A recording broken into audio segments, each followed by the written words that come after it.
Detroit, February 2nd, 1895. It is still dark when a frightened man approaches a police officer on the street. His name is William Brusseau, and he has something to confess. There is a dead man inside a nearby home, a well-known Detroit dentist named Dr. Horace Eliot Pope. And according to William, he killed him. Not accidentally, not unknowingly.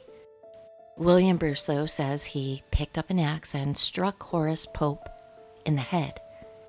But almost immediately he offers an explanation: self-defense. Horace had attacked him. Horace had threatened his wife. William simply reacted. Except the dead man sitting inside that house told a very different story. Because Horace Pope appeared to have been sitting down when someone approached him from behind. And within days, William Brusseau would tell police something else entirely. He would say the killing had been planned. He would say money was the motive.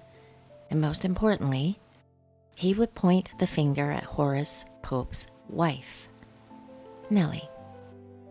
The woman newspapers would soon transform into one of Detroit's most notorious murderesses, a woman sentenced to spend the rest of her life behind bars, a woman who would spend decades insisting, "I did not do this." And more than 30 years after Horace Pope was killed, the state of Michigan would finally clear her name, or at least try to. Because even today, the question remains: was Nellie Pope the mastermind behind her husband's murder? Or did Detroit send an innocent woman to prison because the story William Brusseau told was simply too irresistible not to believe? Hi everyone, and welcome back to Malice in the Mitten. I'm Tracy Preston. And I'm Christine Mulligan. Now, before we begin, as always, we want to acknowledge the people at the center of the story we're telling today. A man lost his life violently. A family was shattered. And a child lived with consequences created by adults around her that she had absolutely no control over. We tell these stories not for shock value and not to turn tragedy into entertainment. We tell them because the people who lived them deserve to be remembered as people, not headlines, not villains, and not characters in somebody else's mythology. And because sometimes when we look closely at an old story, we discover that history remembered the headline much better than it remembered the truth. Now, before we begin, a content warning. Today's episode contains discussion of an axe murder, significant head trauma, an extramarital relationship, historical descriptions of incarceration and drug use, and the separation of a mother and child. Some details are graphic. Please take care while listening. Malice in the Mitten is an independently produced true crime podcast. Information presented in this episode was compiled from historical newspapers, published books, archival material, and other publicly available sources. Historical records may contain errors, conflicting accounts, outdated terminology, or allegations that cannot now be independently verified. Where sources disagree, we have made every effort to distinguish documented facts from allegations and later interpretations. Nothing in this episode should be understood as a legal determination beyond the official actions and court proceedings described. Now, on with the show. Detroit, 1895. To understand what happened inside the Pope home, we need to understand the Detroit surrounding it. By 1895, Detroit was rapidly becoming an industrial city. Electric streetcars were changing transportation. Factories and workshops were expanding. Immigration continued to reshape neighborhoods. Hazen Pingree was mayor. And the automobile, the machine that would eventually define Detroit, had not yet transformed the city. This was still a Detroit of horses, gaslight, kerosene lamps, newspapers sold on street corners, and houses where businesses were sometimes operated from the same rooms in which families lived. Dr. Horace Eliot Pope was a dentist. His office and residence were located on Michigan Avenue near Washington Boulevard. He was established enough that his murder immediately became major news. Horace was married to Nellie W. Pope. Modern historian Tobin T. Book places Nellie's birth in Canada around 1860 and describes her as an unusually tall woman for the period, reportedly about 6 feet 4 inches. The physical description becomes important, unfortunately, because newspapers and later retellings repeatedly use Nellie's body as part of the case against her character. She was described as imposing, Amazonian, dominating, powerful. Words that told readers very little about whether Nellie Pope participated in a murder, but quite a lot about how uncomfortable Victorian society could be with a woman who did not fit its expectations. Book also writes that Horace and Nellie had children and that one daughter had died before Horace's murder. Their surviving daughter would eventually become one of the quietest casualties of everything that happened next. And by early 1895, the Pope marriage appears to have been deeply troubled. There was also another man in the household, William Brusseau. Sometimes contemporary reporting described him as a nurse or attendant to Mrs. Pope. Other accounts identify him as a barber. But whatever his exact employment arrangement, William was not simply an employee. He and Nellie were reportedly involved in an affair. So this is already something investigators in 1895 are going to latch on to immediately, right? Mm-hmm. The husband's dead, the wife's having an affair, lover inside the house.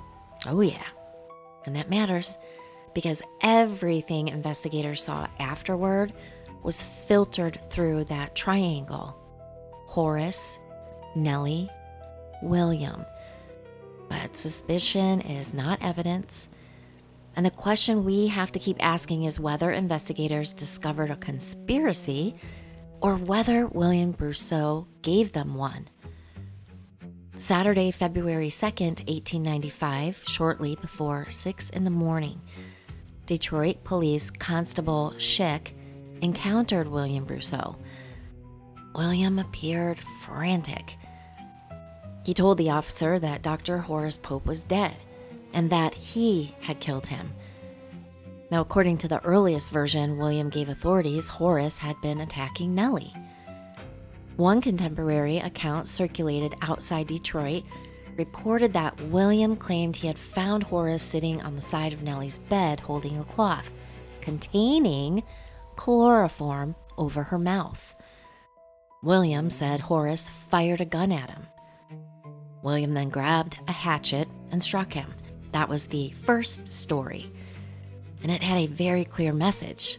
I killed him, but I had to. This is reminiscent of the story we did about the Rio Town Fruit Wars. Doesn't that sound familiar? Yeah. Now, William led police back to the Pope residence. Inside, investigators found Horace. Tobin Book's reconstruction, based heavily on contemporary reporting, describes Horace sitting in or beside a chair, his body showing devastating injuries to the head. An axe was nearby. The physical evidence immediately caused problems for William's self-defense story. The blows appeared to have come from behind, and the violence of the attack was extraordinary. The axe struck Horace's head repeatedly, fracturing and shattering his skull. At least one blow penetrated so deeply that contemporary accounts describe the weapon as difficult to remove. These were not superficial wounds, and they were not consistent with a brief defensive swing. Whoever attacked Horace struck with tremendous force and continued striking. Horace apparently had been seated when the attack began. This did not look like two men fighting face to face. It looked like someone had approached an unsuspecting man and struck before he could defend himself. And if William already admits that he swung the axe, investigators don't have to figure out who physically killed Horace anymore. Now they have to just figure out the why, but somehow it ends up with the wife in prison, and what happened to this guy? Right. And that is where this case changes, because William Brusseau began talking. On February 5th, the Detroit Free Press headlines announced, "Confessed." And the next day, she did it. The implication could not have been clearer. William Brusseau was no longer simply describing an act of self-defense. He was implicating Nellie Pope. His evolving account portrayed Nellie as the person behind the murder. He claimed that she wanted Horace dead. He reportedly tied the motive to Horace's life insurance policy, worth approximately $15,000, which was a very substantial sum of money in 1895. And William portrayed himself as a man under Nellie's extraordinary influence. At one point, he even claimed she had hypnotized him. Think about that for a moment. Not merely persuaded him, not simply manipulated him, but hypnotized him. It was almost perfectly designed for the newspaper culture of the era. A huge, commanding woman, a secret affair, a weak-willed lover, hypnosis, money, and an axe. The story practically wrote its own headlines. There was also reportedly evidence of planning described through William's statements. Book writes that William claimed Nellie had tested his loyalty beforehand and encouraged him with stories about Horace's treatment of her.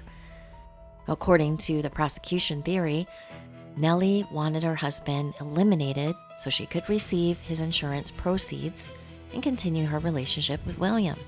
But there is an enormous problem.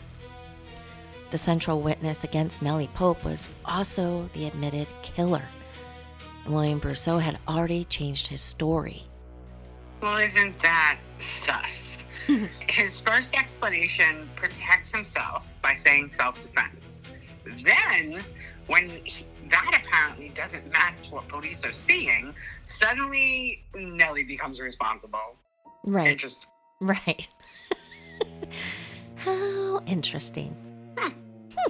And that does not prove Nellie was innocent, but it absolutely matters when evaluating William's reliability. He had every reason to minimize his own responsibility, and eventually he did something very useful for himself. He transformed himself from the man who decided to murder Horace Pope into the man supposedly controlled by the woman standing nearby. Nellie, of course, denied involvement, but Detroit's newspapers had already begun constructing a character, and the character was enormous, literally and figuratively. Nellie's height was mentioned repeatedly. Her weight was mentioned, her face, her temperament, her sexuality, her supposed ability to dominate men. Even descriptions that sound superficially complimentary, statuesque, for example, helped create the image of a woman who was somehow unnatural, too large, too forceful, too sexual, too powerful. The word that followed her most relentlessly was murderess. Not suspect, not accused woman, murderess. Before a jury had even settled the matter, the narrative was already becoming difficult to escape. And there is another piece of historical context worth remembering. Nellie Pope could not look across her jury box and see women evaluating the evidence against her. Michigan women would not become eligible for jury service until decades later. So when the Detroit Free Press eventually proclaimed, "Murderess, Mrs. Nellie Pope, so branded by a jury of her peers," the phrase "jury of her peers" carried an irony the newspaper probably never intended. Her peers were 12 men. They weren't just deciding whether she participated in the crime. They were doing it after months of reading stories about what kind of woman she supposedly was. This is ridiculously unfair already. And I really feel like you pick stories to piss me off. You know, I love to get you fired up. It's one of my favorite things. Now, we cannot know what each juror believed or what influenced them, but we can acknowledge the environment surrounding the trial. This was not simply a courtroom examining evidence in isolation. This was one of Detroit's most sensational murder cases. And Nellie Pope entered that courtroom carrying a public identity that had already been built for her. Nellie went to trial in Wayne County in the spring of 1895. The prosecution presented the killing as a deliberate conspiracy. William Brusseau had wielded an axe, but Nellie, the prosecutors argued, had supplied the motive and the encouragement.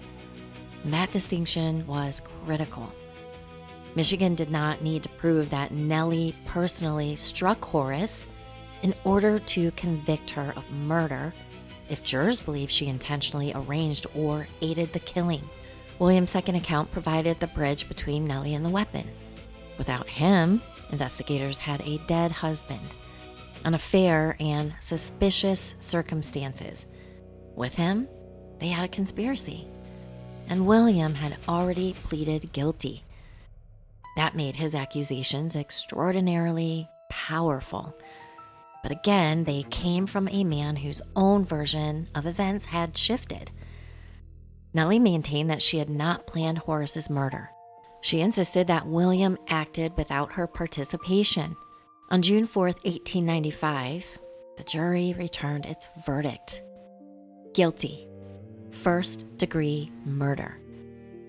The next day, the Detroit Free Press put the word across its coverage: murderess.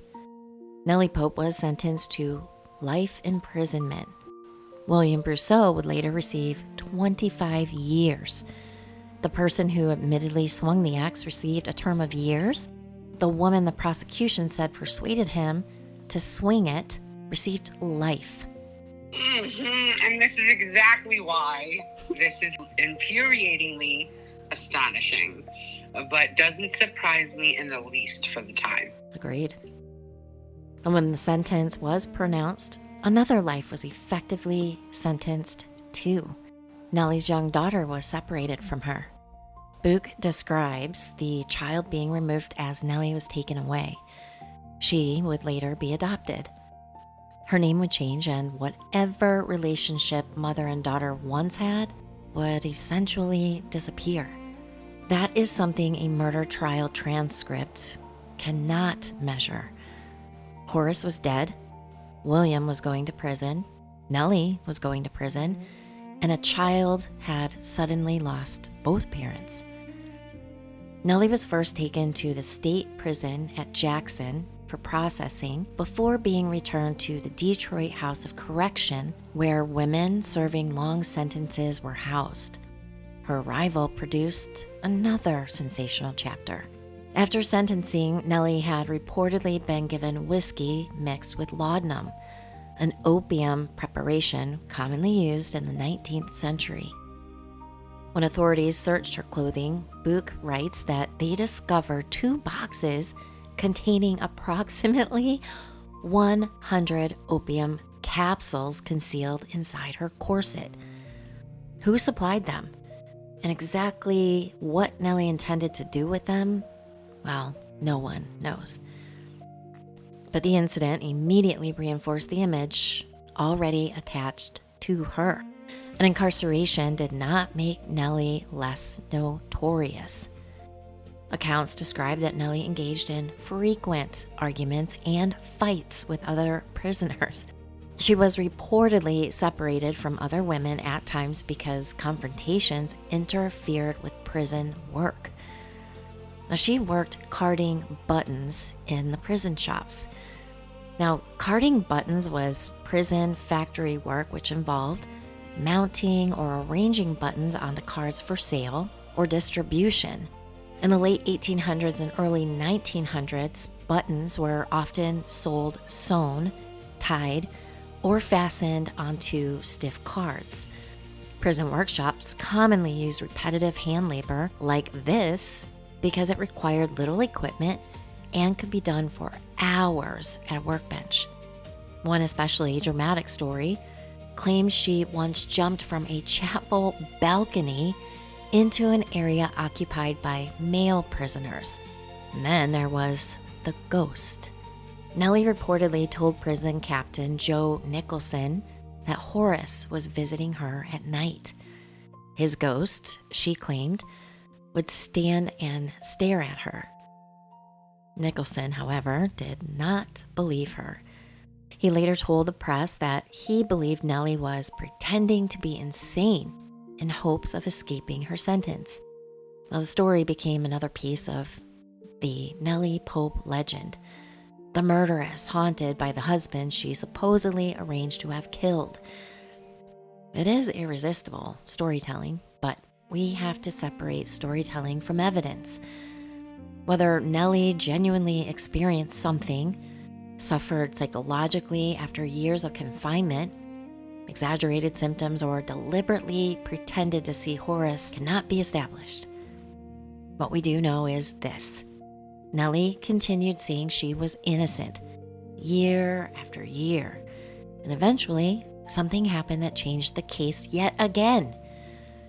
William Brusseau changed his story one more time.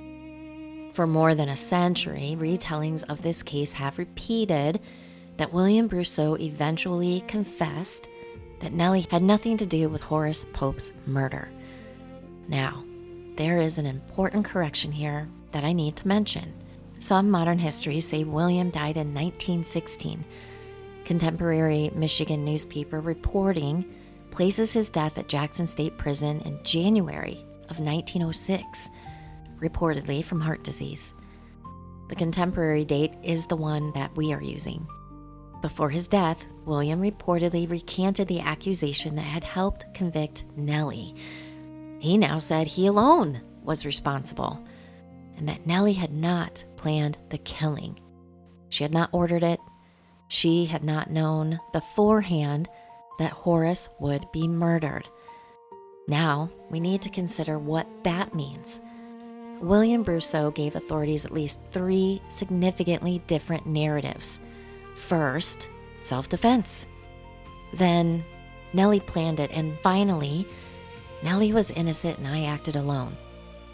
One man, 3 stories, and one of those stories helped send another person to prison for life. The frightened man standing with the police officer at first, claiming self-defense, the defendant trying to save himself, blaming somebody else, or a prisoner facing death. I mean, how about none of them? How about none of them? And this poor woman is in jail for nothing. Right. And that right there is the question. A deathbed confession has emotional power. It feels final. It feels like a person no longer has anything to gain. But people can lie when they are dying as well. They can protect someone. They can rewrite their past. They can seek forgiveness. So William's final statement does not automatically prove Nellie's innocence, but it seriously damages the certainty of the testimony used against her. And other people apparently agreed. So with that, a campaign began to secure Nellie's release. By the time Michigan Governor Woodbridge N. Ferris considered Nellie Pope's case, the woman convicted in 1895 had spent more than 2 decades incarcerated. The world outside had changed almost beyond recognition. When Nellie entered prison, Detroit was still a horse-powered city. By the time she emerged, Automobiles crowded the streets. Henry Ford's factories had transformed manufacturing. The United States was entering the era of World War I. The city Nellie returned to was not the city she had left. That must have been so shocking. Could you imagine that realization? Yeah, no, I mean, that's what happens with prisoners in general, especially all throughout the 1900s, is you would go in for 10 years, you'd come out, and everything was completely different. What's blowing my mind right now is she went in before the automobile boom and then came out right before World War I. So they made her do manual labor and locked her up and shamed her and talked about her appearance and talked about all of the bad things that didn't fit the norm, only for her to come out right before World War I, where women went to work and did everything anyway. So then she just went from one slave institution to another slave institution. This poor woman, her life, I would not want it. That's it. I know, it's crazy. And I even think about, when someone goes into the prison system in the late 1980s. Yeah, and then they come out in 1995 and they're cell phones. Right. Like, what the hell is that? Yeah. It's kind of like when you go from a push button cell phone to a smartphone. Like, Yeah. I remember even thinking that too. Like, how do you use this thing? It's nuts. Yeah. So imagine, because I have a brother that spends a lot of time, what we used to call, he'd be up in college. He'd be away at college, but he was in prison. And when he got out, it was after cell phones made a boom, because he basically went in when everybody had pagers. And when he came out, not that long ago, everybody has smartphones, computers in their pockets, and Facebook kind of blew my brother away. You know what I mean? Like, the social media aspect of it all. And the thing is that when people go to prison, it's like, or when any traumatic event happens, people's personalities, emotional maturity gets frozen at that point of the traumatic change. Mm-hmm. So even if Nellie is now, let's just say, 45. I don't remember if you said her age, but let's say she went to prison at 25. She comes out at 45. She still acts like a 25-year-old. Right. Do you know what I mean? Right. In a 45-year-old's body. Right. It's a good point. So it's crazy. Yeah. I just couldn't imagine the shock of walking out into a world that you don't even know. Nuts. Yeah. And then the kicker is, as a female, she was lambasted for everything about being a female, the way she was and how she looked, to now she was going to be lambasted and made to do whatever for peanuts during the war. Right. It's just crazy. The feminist in me wants to jump through the screen and smack you for even bringing me. I'm going to smack you left and right. Bap, bap. All right, now on January 1st, 1917, at the end of Governor Ferris's administration, Nellie Pope walked out of the Detroit House of Corrections. The action did not yet erase her conviction, but it gave her freedom. After approximately 22 years, she had little. No husband, no home to return to, no ordinary family life waiting for her. According to Book, prison reform advocates Robert and Mrs. Ogg helped escort her from confinement. Nellie relied heavily on the Salvation Army afterward. And when reporters approached her, she did not confess. She did not say she had paid her debt. She said she had never owed that debt in the first place. She asked the public for a chance. And she again declared herself innocent. Freedom could open a prison door. It could not restore what 22 years had taken. Nellie's daughter had grown up without her. She had been adopted. She had another name. She had a life, a husband, children of her own. And according to later accounts, she wanted distance from the woman whose murder conviction had destroyed their family. Nellie understood her daughter's position, and she said she would leave her daughter alone because her daughter was married, happy, a mother herself, and their lives, Nellie concluded, had to remain separate. There may be no more devastating part of this story, because whichever version of the murder you believe, that relationship was gone. If Nellie helped murder Horace, her daughter lost her family because of choices Nellie made. If Nellie was innocent, her daughter lost her mother because the justice system imprisoned the wrong woman. Either way, the child paid a heavy price. And by 1917, there was no verdict a court could issue that could give those years back. Nellie did not stop with freedom.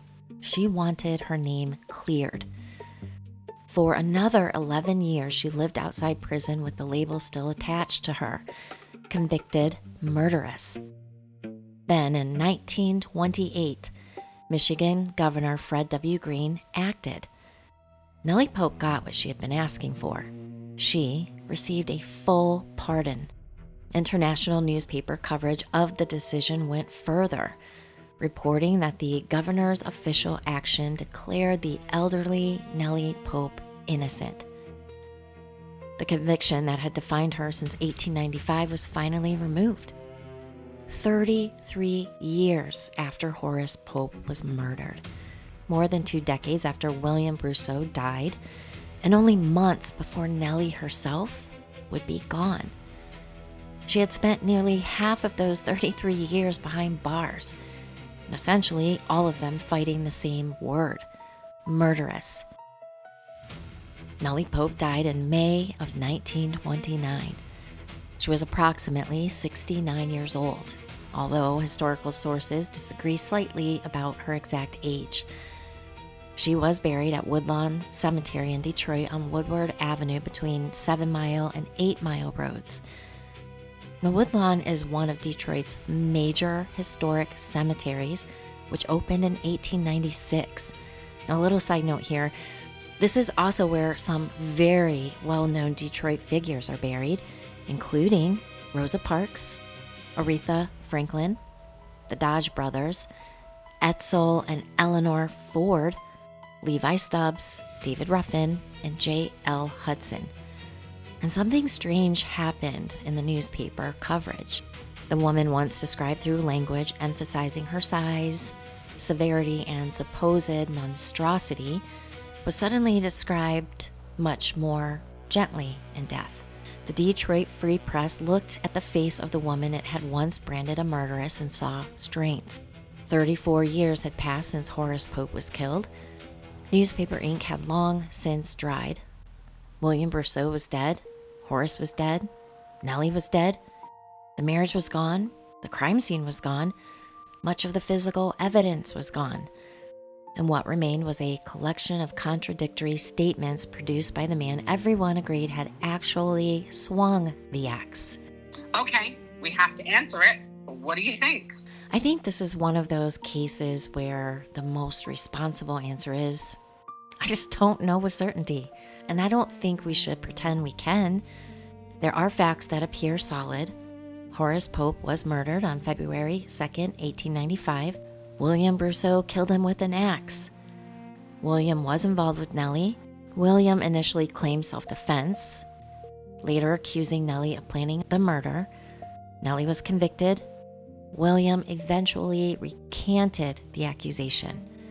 Nellie maintained her innocence, and she was released after roughly 22 years. And in 1928, she received a full pardon that contemporary reporting characterized as an official declaration of innocence. Those are the bones of the story. Everything around those bones is more complicated. The insurance policy certainly provides a possible motive. The affair provides another possible motive. If Nellie truly stood by as Horace was attacked and did nothing, that raises obvious questions. But neither an affair nor a life insurance policy proves conspiracy, and William Brusseau was not a neutral witness. He was the killer. He changed his account repeatedly. He had an enormous personal interest in shifting responsibility away from himself. And the prosecution's portrait of Nellie was created inside a culture that viewed women through expectations very different from ours. A woman accused of arranging her husband's murder while having an affair was not merely a criminal defendant. She violated almost every expectation Victorian society had for respectable womanhood. Then add her physical appearance, her height, her temperament, the idea that she dominated a smaller, weaker man, even hypnosis.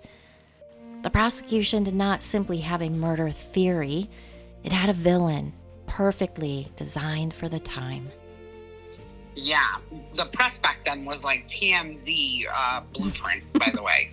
Sure. Everybody, what was it, the Sun, or like, I don't even remember some of those rag magazines that everybody used to read in the 80s and 90s. That's basically what all newspapers were back in the day. So they sensationalized everything, and they judged Nellie out of the gate and made her into what they wanted to sell, partly to sell papers, and mostly just like they would any group that's marginalized. At the time, it was women. They used her as a scapegoat. And, you mentioned, the mere mention of the insurance policy makes me kind of think, I think somebody in the insurance agency was like, oh no, we need her to go to prison because we don't want to pay out that policy. And we need that kid to be adopted so she can't claim the insurance either. And I bet you dollars to donuts, nobody ever paid a freaking dime on that insurance policy.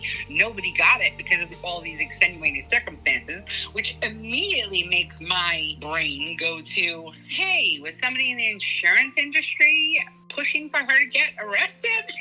Wow. That is an astounding point you just made. And, this is a side note. So the world was against this chick to begin with, and then all of a sudden, right before she dies, then you're going to say all is well, and she probably died destitute. She didn't have the insurance money. It wasn't a time where people used to sue the states and all that for false imprisonment. So a bad reputation and probably not a dollar to her name, all the while trying to prove that she's innocent with the whole world against her, or so it seems. I know you do this crap to me on purpose, Trace, but let me tell you, the pardon doesn't prove what happened inside that room, no matter how you slice it. The pardon really doesn't do anything but give Nellie peace before she goes to her final rest. Right. Like, really did no good for nobody. They attempted to ruin the child's life, and all because of some knucklehead guy that was obviously jealous of the dentist. Right. Infuriating. This whole thing is infuriating. And if I was Nellie, I would have gotten out of prison, dug that fucker up, and killed him again. Where's that sumbitch buried? Yeah. Where's he buried? I'm desecrating it. Period. That's right. And with the temperament that she had in prison, I can so see her doing that too. Yeah. But I'd be a raging maniac, pissed off broad if I was put away too. Yeah. Now, a pardon can correct a legal wrong. It cannot travel backward in time. Governor Green could declare Nellie innocent in the eyes of the state. He could erase the conviction, but he could not resurrect Horace. He could not put William back inside that room and force him to tell one final verifiable truth. He could not give Nellie 22 years back, and he could not restore a mother to the daughter who grew up without her. That is why I don't think the ending of the story belongs to the question, was Nellie guilty? I think it belongs somewhere else. It belongs to what certainty can do when certainty outruns evidence.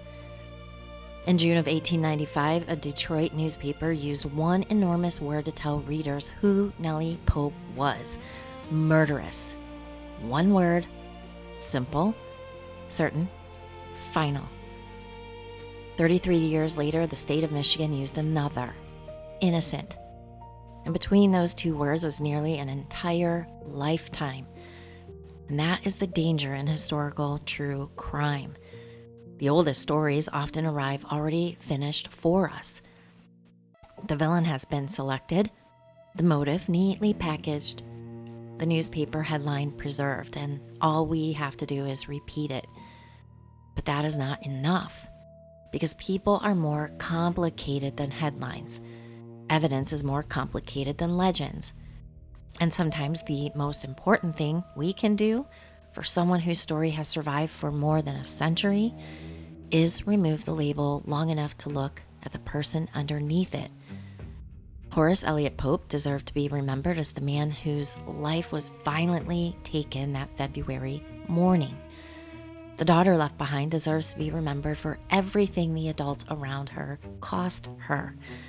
And Nellie Pope deserves something history rarely gave her. Not automatic guilt, not automatic innocence, but a fair examination of the evidence. Because 33 years after Detroit called her a murderess, Michigan finally gave her name back. Now, if you value the work we're doing here, please follow Malice and the Mitten wherever you listen. Every follow helps more people discover Michigan's forgotten stories. I'm Tracy Preston. And I'm Christine Mulligan. And this is Malice and the Mitten. Where the story matters. But the truth matters more. Smash all those buttons, hit all those stars wherever you're listening to us. Like and subscribe. We appreciate it. Keep coming back. That's right. Keep coming back because we have a lot more to tell you. So, have a great week, everyone, and we will see you all on Wednesday for Round Robin. Bye. Bye.